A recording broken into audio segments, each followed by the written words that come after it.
ఒక యోగి ఆత్మకథ. అధ్యాయం 1. మా తల్లిదండ్రులు, నా బాల్య జీవితం. పరమసత్యాల అన్వేషణ, దానికి తోడుగా ఉండే గురు శిష్య సంబంధం భారతీయ సంస్కృతికి స్వాభావికమైన లక్షణాలుగా చాలా కాలంగా కొనసాగుతూ వస్తున్నాయి. నేను అనుసరించిన మార్గం నన్ను దైవస్వరూపులైన ఒక ఋషి దగ్గరకు నడిపించింది. మహిమాన్వితమైన ఆయన జీవితం అనేక యుగాలకు ఆదర్శంగా నిలిచేటట్టు రూపొందినది. భారతదేశానికి నిజమైన సంపద అయిన మహానుభావుల్లో ఆయన ఒకరు. అటువంటి మహాపురుషులు ప్రతి తరంలోనూ ఆవిర్భవిస్తూ ప్రాచీన కాలపు ఈజిప్టుకు, బాబిలోనియాకు పట్టిన గతి భారతదేశానికి పట్టకుండా కాపాడుతూ వచ్చారు. నా స్మృతిపథంలోని మొట్టమొదటి జ్ఞాపకాలన్నీ ఒకానొక పూర్వజన్మకు సంబంధించిన గజిబిజి విషయాలతో నిండి ఉన్నవి. చాలా వెనుకటి జన్మలో ఎప్పుడో నేను హిమాలయాల మంచు ప్రదేశాల మధ్య ఒక యోగిగా జీవించినట్లు సుస్పష్టమైన జ్ఞాపకాలు నా మనస్సులో మెదిలాయి. ఈ గతకాలపు జ్ఞాపకాల మెరుపులే తెలియని ఏదో ఒక చిత్రమైన సంబంధం ద్వారా భవిష్యత్తును కూడా లీలామాత్రంగా నాకు గోచరింపజేశాయి. పసితనపు నిస్సహాయత వల్ల నేను పొందిన అవమాన భావనలు ఇప్పటికీ నాకు గుర్తే. అప్పట్లో నా నడవలేని స్థితిని, మనస్సులోని భావాల్ని స్వేచ్ఛగా చెప్పలేని స్థితిని ఉక్రోషంగా గుర్తించాను. శారీరకమైన నా ఆసక్తతను గ్రహించినప్పుడు నా హృదయంలో ప్రార్థనాభరితమైన తరంగాలు లేస్తుండేవి. గాఢమైన నా ఉద్రేకాలు, భావాలు నా మనసులోనే అనేక భాషల మాటల్లో వ్యక్తమవుతూ ఉండేవి. ఇలా నాలో వివిధ భాషల గందరగోళం ఉంటూ ఉండగా క్రమక్రమంగా మా వాళ్ళ బెంగాలీ మాటలు వినటానికి అలవాటు పడ్డాను. ఆట బొమ్మలకి, కాలివేళ్లకి పరిమితమని పెద్దవాళ్ళు భావించే పసిపిల్లల మనస్సు నిజానికి ఎంత విస్తృతి కలిగినదో. నేను ఎన్నోసార్లు మంకుపట్టి ఏడుస్తూ ఉండేవాణ్ణి. మనసులో అలజడి, దాన్ని వెళ్ళబోసుకోవడానికి అలవికాని శరీరం, ఈ రెండూ దానికి కారణాలు. నా బాధ చూసి ఇంట్లో వాళ్ళు గాబరా పడుతుండటం నాకు గుర్తే. అయితే మా అమ్మ లాలింపులు, ఏదో పలకాలని, తప్పటడుగులు వేయాలని నేను చేసే తొలి ప్రయత్నాలు, ఇలాంటి సంతోషకరమైన జ్ఞాపకాలు కూడా నాలో ముసురుకుంటూ ఉంటాయి. మామూలుగా ఇట్టే మరుపుకు వచ్చే ఈ తొలి విజయాలే ఆత్మవిశ్వాసానికి సహజమైన ప్రాతిపదికలవుతాయి. ఈ మాదిరిగా సుదీర్ఘ కాలాల జ్ఞాపకాలు రావటం నాకొక్కడికే జరిగింది కాదు. జీవితం నుంచి మరణానికి, మరణం నుంచి జీవితానికి నాటకీయంగా జరిగే మార్పులకు లోను కాకుండా ఎందరో యోగులు ఆత్మస్మృతి అవిచ్ఛిన్నంగా నిలుపుకున్నారని వింటాం. మనిషి అంటే కేవలం శరీరమే అయి ఉన్నట్లయితే ఆ శరీరం నశించిపోతే అతని వ్యక్తిత్వం కూడా నశించిపోతుంది. కానీ వేల కొద్ది సంవత్సరాలుగా ప్రవక్తలు చెబుతున్నది కనుక నిజమే అయితే మనిషి ప్రధానంగా భౌతిక రూపం లేని సర్వవ్యాపి అయిన ఆత్మ. చిన్నప్పటి జ్ఞాపకాలు స్పష్టంగా గుర్తుండటం విడ్డూరమైతే కావచ్చు, కానీ మరీ అరుదు మాత్రం కావు. అనేక దేశాల్లో నేను పర్యటన చేస్తున్నప్పుడు సత్యసంధులైన స్త్రీ పురుషులు తమ బాల్యస్మృతులను చెప్పగా విన్నాను. నేను జనవరి 5, 1893 హిమాలయ పర్వతాలకు సమీపంలో ఈశాన్య భారతదేశంలో ఉన్న గోరఖ్పూర్లో పుట్టాను. నా జీవితంలో మొదటి 8 ఏళ్ళు అక్కడ గడిచాయి. మేము 8 మంది తోబట్టులం, 4 మగపిల్లలం, 4 ఆడపిల్లలం. అప్పట్లో నా పేరు ముకుందలాల్ ఘోష్. మగపిల్లల్లో 2వ వాణ్ణి, అందరిలో 4వ వాణ్ణి. మా అమ్మ నాన్న బెంగాలీలు, క్షత్రియ కులం వారు. ఇద్దరూ స్వాదు స్వభావులు. వాళ్ళలో ఒకరి మీద ఒకరికి ఉన్న ప్రేమ ప్రశాంతమైనది, గంభీరమైనది. హుందాతనమున్న ఆ ప్రేమలో అల్పత్వానికి తావులేదు. ఎదిగే 8 పిల్లల కోలాహలపు జీవితాలు పరిభ్రమించే ప్రశాంత కేంద్రం మా తల్లిదండ్రుల అద్భుత సామరస్యమే. నాన్నగారు భగవతీచరణ ఘోష్ గారు దయాశీలురు, గంభీరులు, అప్పుడప్పుడు కఠినులోను. పిల్లలం మేము ఆయన అమితంగా ప్రేమిస్తూనే గౌరవభావంతో కాస్త ఎడంగా ఉంటూ ఉండేవాళ్ళం. ఆయన ప్రతిభావంతులైన గణిత శాస్త్రజ్ఞులు, తార్కికులు, ప్రధానంగా బుద్ధిబలాన్ని అనుసరించి సాగేవారు. కానీ మా అమ్మ హృదయాల రాణి. ఆవిడ మాకన్నీ ప్రేమతోనే నేర్పింది. ఆవిడ పోయిన తర్వాత నాన్నగారు తమలో ఉన్న మార్ధవాన్ని మరింతగా పైకి చూపేవారు. అప్పుడు ఆయన చూసే చూపు తరచుగా మా అమ్మ చూపే అనిపించేది. క్రమశిక్షణ అలవర్చటం కోసం మా అమ్మ సందర్భానికి అనువైన కథలను మహాభారతంలోంచి, రామాయణంలోంచి తీసుకుని చెబుతూ ఉండేది. ఇలాంటి సందర్భాల్లో శిక్ష వేయటం, శిక్షణ ఇవ్వడం రెండూ కలిసి ఉండేవి. ఆ విధంగా మా అమ్మ సాన్నిధ్యంలో మాకు పిల్లలకు పవిత్ర గ్రంథాలతో తీపి చేదుల మొదటి పరిచయం ఏర్పడింది. నాన్నగారు ఆఫీసు నుంచి వచ్చే సమయానికి ఆయనకి గౌరవంగా స్వాగతం చెప్పడం కోసమని మా అమ్మ సాయంత్రం వేళల్లో పిల్లలందరికీ జాగ్రత్తగా బట్టలు వేసేది. భారతదేశంలో ఉన్న పెద్ద కంపెనీల్లో ఒకటిగా పేరుగన్న బెంగాల్ నాగపూర్ రైల్వేలో ఉపాధ్యక్ష పదవి లాంటి ఉద్యోగంలో ఉండేవారాయన. దాని రీత్యా ఆయనకు ప్రయాణాలు పడుతుండేవి. నా చిన్నతనంలో మా కుటుంబానికి అనేక నగరాలు నివాసాలయ్యాయి. అవసరాల్లో ఉన్న వాళ్ళని ఆదుకోవడం విషయంలో అమ్మ ఎప్పుడూ ఉదారంగా ఉండేది. నాన్నగారు కూడా దయ చూపించేవారు. కానీ ఆ రకంగా చేసే ఖర్చులు ఆదాయ వ్యయాల అంచనాకి లోబడే ఉండాలని ఆయన అభిప్రాయం. ఒక పక్షం రోజుల్లో బీదవాళ్ళకి భోజనాలు పెట్టడం కోసం అమ్మ పెట్టిన ఖర్చు నాన్నగారి నెలసరి రాబడిని మించిపోయింది. అప్పుడు నాన్నగారు అమ్మతో ఇలా అన్నారు: నేను నిన్ను కోరేదల్లా ఒక్కటే, దానాల నిమిత్తం నువ్వు చేసే ఖర్చు ఉచితమైన పరిమితిని మించకుండా చూడు. భర్తగారి సున్నితమైన మందలింపు కూడా అమ్మకు దుఃఖం కలిగించింది. తమకిద్దరికీ కలిగిన ఈ అభిప్రాయ భేదాన్ని గురించి పిల్లలకి చూచాయిగా కూడా చెప్పకుండా ఆవిడ ఒక జట్కా బండిని పిలిపించింది. సెలవు, నేను మా పుట్టింటికి వెళ్ళిపోతున్నాను. బహు ప్రాచీన కాలం నుంచి వినిపించే తుది హెచ్చరిక ఇది. ఆ మాటకి మేము తెల్లబోయి ఏడుపులు మొదలుపెట్టాం. సరిగ్గా ఆ సమయానికి ఎక్కడి నుంచి పిలిచినట్టు వచ్చాడు మా మావయ్య. వచ్చి నాన్నగారి చెవిలో ఏదో గుసగుసలాడాడు. సందేహం లేదు, యుగ యుగాలుగా ఎందరో చేస్తూ వస్తున్న హితోపదేశమే ఇది. దాని మీదట నాన్నగారు రాజీ ధోరణిలో 4 మాటలు చెప్పిన తర్వాత బండిని సంతోషంగా తిప్పి పంపించేసింది అమ్మ. నేను గమనించినంతవరకు అమ్మకి నాన్నగారికి ఏర్పడిన ఒకే ఒక్క వివాదం అంతటితో ముగిసింది. అయితే వాళ్ళిద్దరికీ స్వభావ సహజంగా సాగిన చర్చ మాత్రం ఒకటి గుర్తుకు వస్తుంది. ఒక్క 10 రూపాయలు ఇవ్వండి, పాపం ఓ బీదావిడ వచ్చి అడుగుతుంది అంది. ఎదుటి వాళ్ళని ఒప్పించే గుణం అమ్మ చిరునవ్వులో ఉండేది. 10 రూపాయలు ఎందుకు, ఒక్కటి చాలు. నాన్నగారు తమ అభిప్రాయాన్ని సమర్థించుకోవడానికి ఇంకా ఇలా అన్నారు: మా నాన్నగారు, తాతయ్య, నాయనమ్మ హఠాత్తుగా చనిపోయినప్పుడు మొట్టమొదటిసారిగా పేదరికం అంటే ఏమిటో నాకు అప్పుడు అనుభవంలోకి వచ్చింది. బడికి వెళ్ళడానికి కొన్ని మైళ్ళు నడిచిపోవాలంటే పొద్దుటిపూట నా భోజనం ఏమిటో తెలుసా? ఒక చిన్న అరటిపండు మాత్రమే. తరువాత యూనివర్సిటీలో చదివే రోజుల్లో డబ్బు కోసం ఎంత కటకట అయ్యేదో తెలుసా? డబ్బున్న ఓ జడ్జి గారిని ఆశ్రయించి నెలకొక్క రూపాయి ఇప్పించమని కోరాను. ఈయనన్నాడు ఆయన, ఒక్క రూపాయి అయినా తనకి ముఖ్యమైందేనన్నాడు. ఆయన ఆ రూపాయి ఇవ్వనన్నాడని ఎంత బాధగా తలుచుకుంటున్నారు? అమ్మ హృదయం తక్షణ తర్కాన్ని ప్రయోగించింది. తొందర పని పడ్డప్పుడు 10 రూపాయలు ఇవ్వనన్నారని మిమ్మల్ని కూడా ఆవిడ అలాగే బాధగా తలుచుకోవాలని ఉందా? నువ్వే గెలిచావులే. ఓడిపోయిన భర్తలందరూ అనాదిగా చేస్తున్న భంగిమే ఒకటి చూపించి పర్సు తెరిచారాయన. ఇదిగో 10 రూపాయల నోటు, నా శుభాకాంక్షలతో ఆవిడికి ఇయ్యు. ఏ కొత్త ప్రతిపాదన వచ్చినా మొట్టమొదట వద్దు అనడం నాన్నగారికి అలవాటు. అంత తొందరగా అమ్మ దగ్గర సానుభూతి పొందిన ఆ అపరిచితురాలి విషయంలో ఆయన చూపించిన ధోరణి మామూలుగా ఆయన కనబరిచే జాగ్రత్తకు ఉదాహరణ. అడిగిన వెంటనే ఒప్పుకోకపోవడం అన్నది నిజంగా ఆలోచించి నిర్ణయించాలి అన్న సూత్రాన్ని పాటించడమే. తీసుకునే నిర్ణయాల విషయంలో ఆయన ఎప్పుడూ సమంజసంగానూ సమతూకంగానూ ఉండడమే గమనించాను. అసంఖ్యాకమైన నా కోరికలకు కారణాలు చూపిస్తూ 1-2 చక్కటి వాదాలతో కనుక నేను సమర్థించుకోగలిగినట్లయితే నేను కోరిందల్లా నెరవేర్చేవారు. సెలవుల్లో ప్రయాణాలకైనా సరే, కొత్త మోటారు సైకిల్ కావాలన్నా సరే. ఆయన పిల్లల్ని చిన్నగా ఉన్నప్పుడు చాలా గట్టి కట్టుబాట్లతో ఉంచేవారు. తమ విషయంలో అయితే ఆయనది కఠోర వ్రతమే. మాట వరుసకు చెప్పాలంటే ఆయన ఎన్నడూ నాటకాలకు కూడా వెళ్ళలేదు.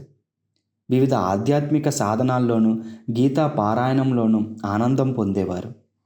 విలాసాలన్నింటినీ విడిచిపెట్టేసి ఒక్క జత పాత బూట్లతోనే గడుపుకుంటూ ఇంకా పనికిరాని స్థితికి వచ్చేదాకా వాటినే వాడుతుండేవారు.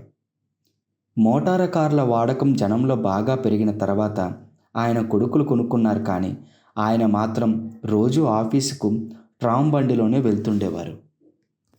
అధికారం కోసం డబ్బు కూడబెట్టాలన్న ఆసక్తి నాన్నగారికి లేదు. ఒకసారి ఆయన కలకత్తా అర్బన్ బ్యాంకు తామే స్థాపించినప్పటికీ దాంట్లో వాటాలు తీసుకోవడానికి నిరాకరించారు. వాటితో లాభం పొందటం ఆయనకి ఇష్టం లేదు.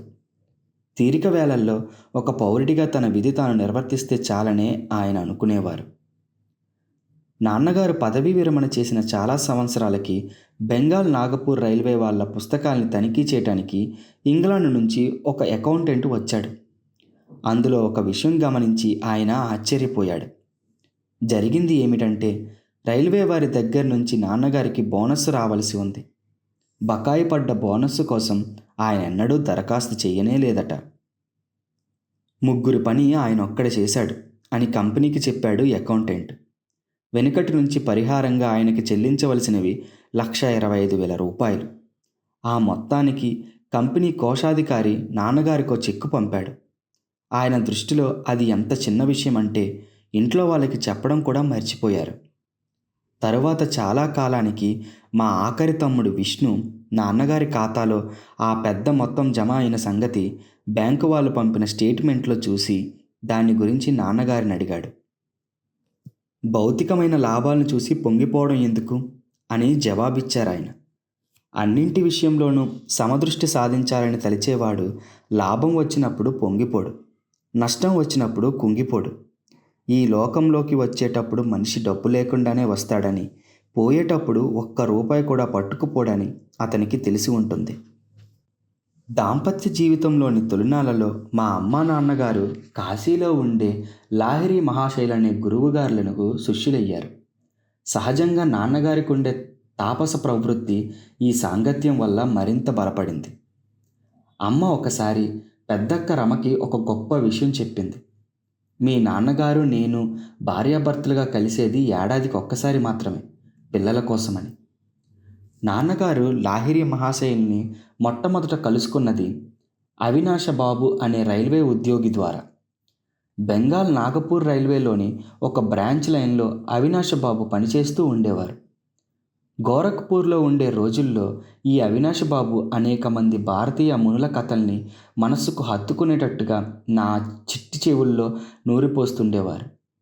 కథ చెబుతూ చిట్ట చివరికి తమ గురువుగారి మహత్తుకు తప్పకుండా జోహార్లు అర్పిస్తుండేవారు. మీ నాన్నగారు ఎటువంటి విచిత్ర పరిస్థితులలో లాహిరి మహాశైలకు శిష్యులయ్యారో ఎప్పుడైనా విన్నావా? అది వేసవికాలం. మందంగా ఉండే మధ్యాహ్నం పూట అవినాశ బాబు నేను మా ఇంటి ఆవరణలో కూర్చుని ఉన్నాం. అప్పుడు ఈ చిక్కు ప్రశ్న వేశారాయన. ఏం చెబుతారో వినాలన్న ఆశతో చిరునవ్వు నవ్వుతూ తెలియదన్నట్టుగా తల తిప్పాను.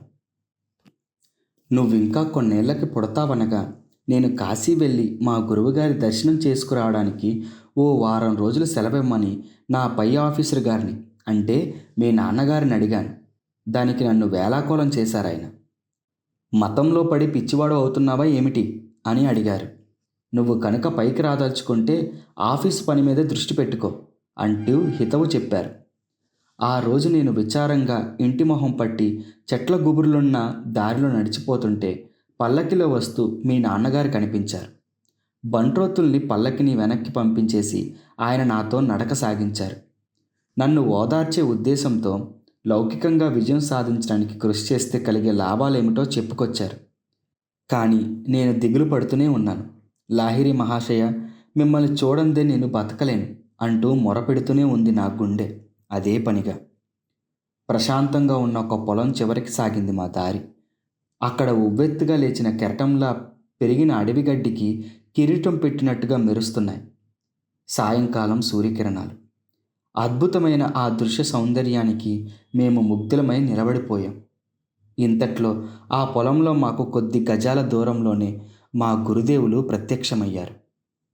భగవతి బాబు, మీ కింద పనిచేసే ఉద్యోగి విషయంలో మీరు మరీ కఠినంగా ఉన్నారు అన్నారాయన. ఆశ్చర్యచకితులమై ఉన్న మా చెవుల్లో ఆయన కంఠస్వరమే మారుమోగింది. ఎంత విచిత్రంగా ప్రత్యక్షమయ్యారో అంత విచిత్రంగానూ అదృశ్యమయ్యారు. నేను మోకరిల్లి లాహిరి మహాశయ, లాహిరి మహాశయ అంటూ ఆశ్చర్యంతో ఆయన్ని స్మరించాను. మీ నాన్నగారు కొద్ది క్షణాల పాటు మాన్పడి నిశ్చేష్టులైపోయారు. అవినాష్ బాబు, సెలవు నీకు ఇవ్వడమే కాదు, నాకు కూడా నేను ఇచ్చుకుంటున్నాను. రేపే బయలుదేరి కాశీ వెళ్దాం. నీ తరపున చెప్పడం కోసం తమ సంకల్ప శక్తి వల్ల ఇక్కడ ప్రత్యక్షం కాగలిగిన మహాగురువులు లాహిరి మహాశయుల్ని గురించి నేను తప్పకుండా తెలుసుకోవాలి. మా ఆవిని కూడా తీసుకువెళ్ళి తమ ఆధ్యాత్మిక పంథాను అనుసరించడానికి మాకు దీక్ష ఇమ్మని ఆయన్ని అడుగుతాను. ఆయన దగ్గరికి తీసుకువెళ్తావా? తప్పకుండా.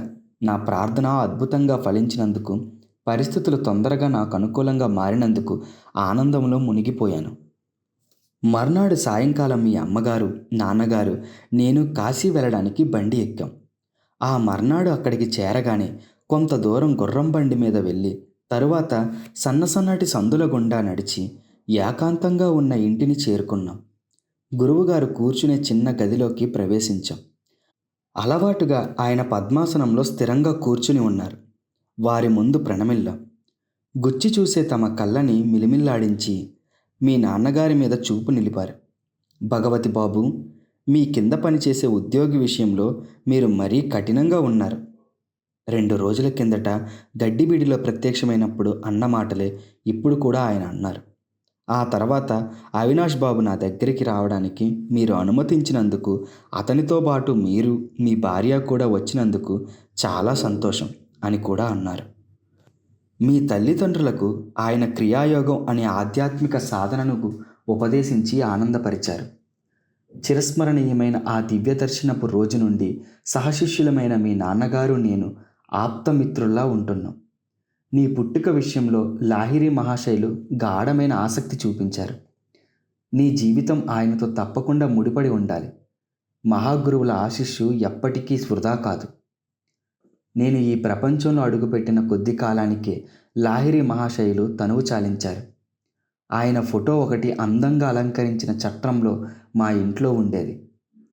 ఆఫీసు వాళ్ళు చేసే బదిలీల వల్ల మా నాన్నగారు తిరిగిన ఊళ్ళల్లో అల్లా ఆయన ఫోటో మా పూజా మందిరానికి వన్నె తెస్తుండేది. అమ్మ, నేను అనేక రోజులు పొద్దుట సాయంత్రము తాత్కాలికంగా ఏర్పాటు చేసుకున్న మందిరం దగ్గర ధ్యానం చేస్తూ కూర్చునేవాళ్ళం. సుగంధం గల చందనంలో ముంచిన పూలతో పూజ చేస్తుండేవాళ్ళం. సాంబ్రాణి, గుగ్గిలం, ధూపాలు వేసేవాళ్ళం. లాహిరి మహాశయుల్లో సంపూర్ణంగా వ్యక్తమైన దైవత్వాన్ని సమైక్య భక్తి ప్రవక్తలతో మేము ఆరాధించేవాళ్ళం. ఆయన ఫోటో నా జీవితం మీద చూపిన ప్రభావం మహత్తరమైనది. నేను పెరుగుతున్న కొద్దీ ఆ మహాశయుల్ని గూర్చిన భావన కూడా నాతో పాటు పెరుగుతూ వచ్చింది. ధ్యానంలో కూర్చుని ఉండగా ఆ ఫోటోగ్రాఫ్లో ఉన్న ఆయన ఆకారం ఆ చిన్న చట్రంలోంచి బయటకు వచ్చి సజీవ రూపం దాల్చి నా ఎదుట కూర్చున్నట్టుగా కనిపించేది తరచు. తేజోమయమైన దేహంతో ప్రకాశిస్తున్న ఆయన పాదాలను తాకడానికి నేను ప్రయత్నించినప్పుడు మళ్ళీ అది బొమ్మలా మారిపోయేది. శైశవం గడిచి బాల్యంలోకి ప్రవేశించేటప్పటికి లాహిరి మహాశైల రూపం నా మనస్సులో చట్రంలో బిగించిన చిన్న బొమ్మ రూపంలోంచి స్ఫూర్తివంతమైన సజీవ రూపంలోకి మారిపోయింది. ఏదైనా జటిలమైన సమస్య ఎదురైనప్పుడు కానీ, సంక్షోభం ఏర్పడినప్పుడు కానీ తరచుగా ఆయన్ని ప్రార్థిస్తూ ఉండేవాణ్ణి. నాలో ఉపశమనం కలిగించే ఆయన మార్గదర్శకత్వాన్ని గమనించేవాణ్ణి. ఆయన భౌతిక రూపంలో జీవించటం లేదే అని మొదట్లో బాధపడుతూ ఉండేవాణ్ణి. కానీ గోప్యమైన ఆయన సర్వవ్యాపకత్వాన్ని గ్రహించడం మొదలుపెట్టిన తర్వాత ఇక బాధపడడం మానేశాను. తమను చూడాలని అతిగా ఆదుర్దపడే శిష్యులకు ఆయన రక్తమాంసాలతో నిండిన దేహాన్ని చూడటానికి ఎందుకు రావడం? నేను మీ కూటస్థ అంటే ఆధ్యాత్మిక దృష్టి శ్రేణిలోనే ఎప్పుడూ ఉండగా అని రాస్తుండేవారట. నాకు 8 ఏళ్ల వయసు వచ్చినప్పుడు లాహిరి మహాశయుల ఫోటో మూలంగా అద్భుతంగా స్వస్థత చేకూరే భాగ్యం కలిగింది. ఈ అనుభవం నా ప్రేమను మరీ గాఢం చేసింది. బెంగాలులో మా వంశం వారికున్న ఇచ్చాపూర్ ఎస్టేట్లో ఉండగా నాకు ఏషియాటిక్ కలరా అనే వ్యాధి వచ్చింది. నా మీద ఆశ వదులుకున్నారు. డాక్టర్లు ఏమీ చేయలేకపోయారు. నా మంచం దగ్గర కూర్చున్న అమ్మ నాకు తలాపి దిక్కున గోడ మీద పైన ఉన్న లాహిరి మహాశయుల ఫోటో వైపు చూడమని బెంబేలు పడుతూ సైగ చేసింది. మనసులో ఆయనకి దండం పెట్టు. ఆవిడకి తెలుసు, దండం పెట్టాలంటే చేతులు ఎత్తడానికి కూడా నేను ఓపిక లేని వాణ్ణని. నువ్వు కనుక నిజంగా నీ భక్తిని చూపించినట్లయితే, మనస్సులోనే ఆయనకు మొక్కినట్లయితే నిన్ను ఆయన చల్లగా చూస్తారు అంది. ఆయన ఫోటో వైపు తదేకంగా చూశాను. అక్కడ మిరిమిట్లు గొలిపే వెలుగు ఒకటి కనిపించింది. అది నా శరీరాన్ని గదిని చుట్టేసింది. వాంతి అయినట్లు అనిపించే లక్షణంతో సహా లొంగుబాటులోకి రాని ఇతర రోగ లక్షణాలన్నీ మటుమాయమైపోయాయి. నాకు స్వస్థత చేకూరింది. అమ్మకి గురువుగారి పట్ల ఉన్న అపరిమితమైన విశ్వాసానికి నాలో సంతోషం ఉప్పొంగింది. వెంటనే ఆవిడ పాదాల మీదకు వాలి స్పృశించడానికి కావలసినంత బలం వచ్చేసింది. అమ్మ తన తలను ఆ చిన్న పటానికి పదే పదే ఒత్తుకుంది. సర్వవ్యాపకులైన గురుదేవ, మీ తేజస్సు నా బిడ్డను నయం చేసినందుకు మీకు నా ధన్యవాదాలు. మామూలుగా ప్రాణాంతకం కావాల్సిన ఆ జబ్బు చటుక్కున నయమే నేను కోలుకోవడానికి కారణమైన తేజప్రభను ఆవిడ కూడా చూసినట్టు గ్రహించాను. నాకున్న అమూల్య వస్తు సామాగ్రిలో అన్నిటికంటే విలువైనది ఆ పటమే. లాహిరి మహాశయులు స్వయంగా ఇచ్చిన ఈ ఫోటో పవిత్రమైన స్పందనల్ని ప్రసరిస్తుంది. ఈ ఫోటో పుట్టుకకు వెనుక అద్భుతమైన కథ ఒకటి ఉంది. దీన్ని మా నాన్నగారి సహశిష్యులైన కాళీకుమార్ రాయ్ గారు చెప్పగా విన్నాను. ఫోటోలో పడ్డం అంటే మహాశయులకు కిట్టేది కాదు. ఒకసారి ఆయన వద్దంటున్నా వినకుండా ఆయన్ని కాళీకుమార్ రాయ్ గారితో పాటు శిష్య బృందాన్ని కలిపి ఫోటో తీయటం జరిగింది.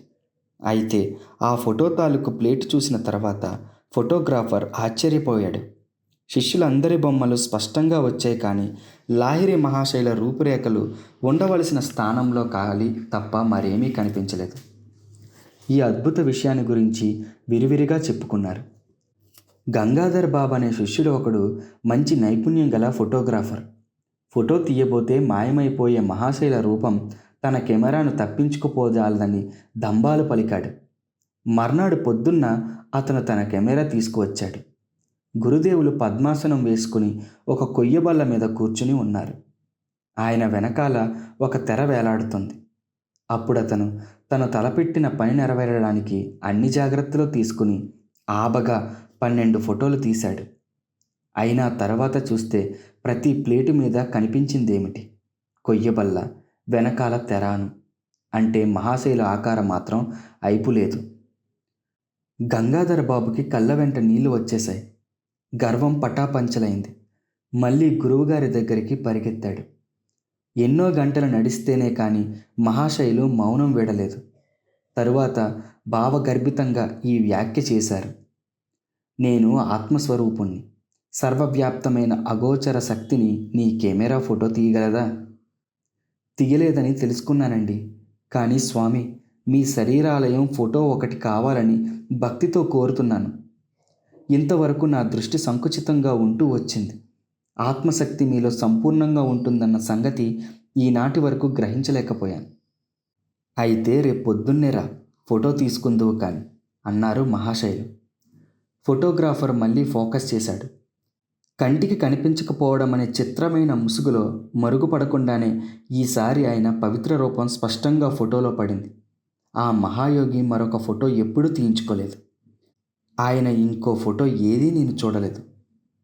విశ్వజనీనమైన రూపంలో ఉండే లాహిరి మహాశైల సుందరమైన ఆకృతి చూస్తే ఆయన ఏ జాతి వారో వెంటనే తెలియదు. దైవ సంసర్గం వల్ల కలిగిన ఆనందం నిగూఢమైన ఆయన చిరునవ్వులో కొద్దిగా వ్యక్తమవుతోంది. అరవిచ్చిన ఆయన కన్నులు బయటి ప్రపంచం పట్ల ఆయనకు నామమాత్రమైన ఆసక్తి మాత్రమే ఉన్నట్టుగా తెలుపుతున్నాయి. అవి సగం మూసుకొని ఉండడంలో, ఆంతరికమైన ఆనందంలో మునిగి ఉండటాన్ని సూచిస్తాయి. జిజ్ఞాసువులు చాలామంది ఆయన ఔదార్యాన్ని ఆశించి వచ్చేవారు. లౌకికమైన క్షుద్ర ప్రలోభాలకు లొంగని ఆయనకు వాళ్ళ ఆధ్యాత్మిక సమస్యలు సంపూర్తిగా అన్ని సమయాల్లోనూ తెలిసే ఉండేవి.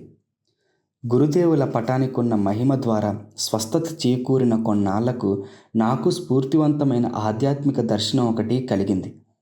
ఒకనాడు ఉదయం నేను పక్క మీద కూర్చుని స్వాప్నిక చింతనలో మునిగిపోయాను. కళ్ళు మూసుకుని ఉన్నప్పుడుండే చీకటికి వెనకాల ఉన్నది ఏమిటి అంటూ లోతులు తెరిచే ఈ ఆలోచన నా మనసులోకి చొరబడింది.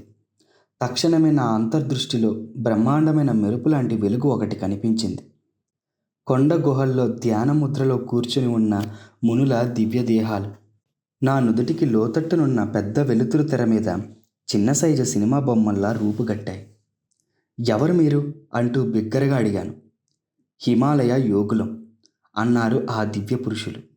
వారి దివ్యమైన సమాధానాన్ని వర్ణించడం కష్టం. నా గుండె జల్లుమన్నది. హిమాలయాలకు వెళ్ళాలని, నేను మీలాగే కావాలని ఎంతో ఉవ్విళ్ళూరుతున్నాను. ఆ దృశ్యం అదృశ్యమైంది. కానీ తలతలలాడే ఆ కిరణాలు వలయాలుగా అనంతంగా పెరిగిపోతున్నాయి. అద్భుతమైన ఈ వెలుతురు ఏమిటి? నేను ఈశ్వరుణ్ణి, నేను వెలుతురును. మేఘాల మర్మర ధ్వనిలా ఉందా స్వరం? నీలో కలిసిపోవాలనుంది నాకు. మెల్లగా కరిగిపోతున్న పరమానంద పారవస్యంలో భగవంతుణ్ణి అన్వేషించాలనే ప్రేరణ శాశ్వత వారసత్వంగా లభించింది నాకు. ఆయన శాశ్వత నిత్యనూతన ఆనందరూపుడు. ఈ పారవశ్యం కలిగిన నాటి తరువాత కూడా చాలా కాలం వరకు దీని తాలూకు స్మృతి నాలో నిలిచిపోయింది. చిన్నప్పటి జ్ఞాపకం మరొకటి కూడా చెప్పవలసి ఉంది. అక్షరాల అది చెప్పుకోవలసిందే. ఎందుచేతనంటే దాని తాలూకు మచ్చ ఈనాటికి నా ఒంటి మీద ఉంది. ఒకరోజు పొద్దున్న నేను మా అక్క ఉమ మా గోరఖ్పూర్ ఇంటి ఆవరణలో ఒక వేప చెట్టు కింద కూర్చుని ఉన్నాం. మాకు దగ్గరలో కొన్ని చిలకలు వేపపళ్ళు తింటున్నాయి. నేను వాటిని తేరిపారా చూస్తున్నాను. మధ్య మధ్య వాటి మీద నుంచి చూపు మళ్లిగించినప్పుడల్లా నేను బెంగాలీ వాచక పుస్తకం చదవడానికి అక్క నాకు సాయం చేస్తుంది. కాలు మీద కురుపు వేసిందని చెప్పి ఉమ ఆయింట్మెంట్ సీసా ఒకటి తెచ్చింది. అందులో మందు కొంచెం తీసి నా ముంజేతి మీద పూసుకున్నాను. బాగున్న చేతికి మందు పూయడం ఎందుకు? రేపు నాకు కురుపు వేస్తుందని అనిపిస్తుందక్క. కురుపు వెయ్యబోయే చోట నీ మందు పూసి చూస్తున్నాను. ఓరి అబద్ధాల కోరు! అక్క, నన్ను అబద్ధాల కోరనకు. రేపొద్దున ఏం జరుగుతుందో చూసి అను. నాకు ఉడుకుబోత్తనం వచ్చింది. ఉమకి నా మాట మీద నమ్మకం కలగలేదు. అదే మాట 3 మాటలు ఎత్తి పొడిచింది. నేను మెల్లిగా జవాబు చెబుతుంటే నా గొంతులో దృఢమైన ప్రతిజ్ఞ ఒకటి ధ్వనించింది. నాకున్న సంకల్ప శక్తి వల్ల రేపొద్దున్నకి నా చేతి మీద సరిగ్గా ఇదిగో ఇక్కడ బాగా పెద్ద కురుపు ఒకటి వెయ్యాలి. నీ కురుపు ఇప్పుడున్న దానికి రెట్టింపు అవ్వాలి. తెల్లవారేసరికి నేను చెప్పిన చోట నా చేతి మీద పెద్ద కురుపు ఒకటి కనిపించింది. ఉమ కురుపు రెట్టింపయింది. దాంతో అక్క కెవ్వున అరిచి అమ్మ దగ్గరికి పరిగెత్తింది. ముకుందుడు మంత్రగాడయ్యాడమ్మా. మాటలకున్న శక్తిని అపకారం చేయటానికి ఎన్నడూ ఉపయోగించవద్దని అమ్మ నన్ను గంభీరంగా హెచ్చరించింది. ఆవిడ సలహాని ఎప్పటికీ గుర్తుపెట్టుకుని అనుసరించాను. ఆపరేషన్ చేసి నా కురుపు నయం చేశారు. డాక్టర్ కోత పెట్టిన చోట అయిన మచ్చ ఈనాటికి ఉంది. మనిషి పలికే ఒట్టి మాటకు కూడా ఎంత శక్తి ఉంటుందో అనుక్షణం గుర్తు చేసే మచ్చ నా కుడి చేతి మీద ఉంది. ఉమ్మతో నేను అన్నవి మామూలు మాటలే, నిరపాయమైనవేనని తెలుస్తూనే ఉంది. కానీ గాఢమైన ఏకాగ్రతతో అన్న ఆ మాటలకు బాంబుల్లా పేలడానికి, అవి ఎంత హానికరమైనప్పటికీ ఖచ్చితమైన ఫలితాలు కలిగించడానికి చాలినంత నిగూఢమైన శక్తి ఉంది. జీవితంలో కష్టాలు తొలగించడానికి, తద్వారా మచ్చపడకుండా తిట్లు రాకుండాను శస్త్రచికిత్స చేయడానికి వాక్కులో ఉన్న విస్ఫోటక స్పందన శక్తిని తెలివిగా ఉపయోగించవచ్చునని తరువాత నాకు అర్థమైంది. మా కుటుంబం పంజాబ్లో ఉన్న లాహోరుకు మారింది. అక్కడ కాళికాదేవి రూపంలో ఉన్న అమ్మవారి పటం ఒకటి సంపాదించాను. ఆ పటం మా ఇంట్లో బాల్కనీలో నిరాడంబరంగా ఉన్న చిన్న మందిరాన్ని పావనం చేసింది. ఆ పవిత్ర స్థలంలో నేను చేసే ప్రార్థన ఏదైనా సరే ఫలిస్తుందన్న దృఢమైన విశ్వాసం ఒకటి నాలో కలిగింది. ఒక రోజున నేను ఉమ్మతో పాటు అక్కడి నుంచుని 2 అబ్బాయిలు ఎగరేస్తున్న గాలిపడగల్ని గమనిస్తూ ఉన్నాను. వాళ్ళిద్దరూ చెరొక ఇంటి కప్పు మీద ఉన్నారు. ఆ ఇద్దరి ఇళ్ళకి మా ఇంటికి మధ్యలో చాలా ఇరుకు సందు ఉంది. అంత నిశ్శబ్దంగా ఉన్నావే అంటూ ఉమ సరదాగా నన్ను తోసింది. ఏం లేదు, నేను ఏం కోరితే అది అమ్మవారు ఇవ్వడం ఎంత అద్భుతంగా ఉందో అని ఆలోచిస్తున్నాను. అమ్మవారు నీకు 2 గాలిపడగలు ఇస్తుందనుకుంటాను అంటూ వేళాకోళంగా నవ్వింది అక్క. ఎందుకివ్వదు? వాటిని సంపాదించడానికి మౌన ప్రార్థనలు ప్రారంభించాను. భారతదేశంలో గాలిపడగలు ఎగరవేయడంలో పోటీలు జరుగుతుంటాయి. వాటి దారాలకి బంక, గాజు పొడి పోస్తారు. ప్రతి ఆటగాడు తన పోటీదారు పట్టుకున్న దారాన్ని కోసేయటానికి ప్రయత్నిస్తాడు. తెగిన గాలిపడగ ఇళ్ల కప్పుల మీద తేలిపోతూ ఉంటుంది. దాన్ని పట్టుకోవడంలో భలే సరదా ఉంటుంది. నేను ఉమా ఉన్నది పైకప్పున్న గూడు మాదిరి బాల్కనీ కావడం వల్ల తెగిన గాలిపడగ మా చేతుల్లోకి రావడం అసంభవంగానే కనిపించింది. దాని దారం ఇంటి కప్పు మీద వేలాడుతూ ఉంటుంది. మా సందుకు అవతల ఉన్న ఆటగాళ్ళు వాళ్ళ పోటీ మొదలుపెట్టారు. ఒక దారం తెగింది. దానికున్న గాలిపడగ తేలుతూ నా దిశలో వచ్చింది. ఇంతలో హఠాత్తుగా గాలి తగ్గిపోవడం వల్ల ఆ గాలిపడగ ఒక్క క్షణం అలా నిలిచిపోయింది. ఆ సమయంలో దాని దారం ఎదురింటి కప్పు మీద ఉన్న నాగజముడు మొక్కకు తగులుకుంది. దాంతో నేను పట్టుకోవడానికి వీలుగా పొడుగ్గా చక్కటి వంపు తిరిగింది. నాకు చేజెక్కిన బహుమతిని ఉమకి ఇచ్చాను. ఇదేదో అదృష్టవశాత్తు అసాధారణంగా జరిగిందే కానీ నీ ప్రార్థనకు ఫలితం మాత్రం కాదు. ఆ రెండో గాలిపడగ కూడా నీ దగ్గరికి వస్తే అప్పుడు నమ్ముతాను నీ మాట అంటుంటే అక్క మాటల్లో కంటే ఆమె నల్లటి కళ్ళలోనే ఎక్కువ ఆశ్చర్యం కనబడింది. నా ప్రార్థన గాఢంగా కొనసాగించాను. బలవంతంగా గుంజడంతో రెండో ఆటగాడి గాలిపడగ కూడా చటుక్కున తెగిపోయింది. గాలిలో నాట్యం చేస్తూ నా వైపు రావడం ప్రారంభించింది. మొదట నాకు సాయం చేసిన నాగజముడు మొక్కే ఈ గాలిపడగ దారాన్ని కూడా నేను పట్టుకోవడానికి వీలుగా వంపు తిరిగేటట్టు చేసింది. నా రెండో బహుమతిని కూడా ఉమకి ఇచ్చేశాను. నిజమే రోయ్, జగన్మాత నీ మాట వింటుంది. ఇదంతా నాకు మాయలా కనిపిస్తుంది అంటూ బెదిరిపోయి లేడిలా రయ్యిన పరిగెత్తేసింది అక్క.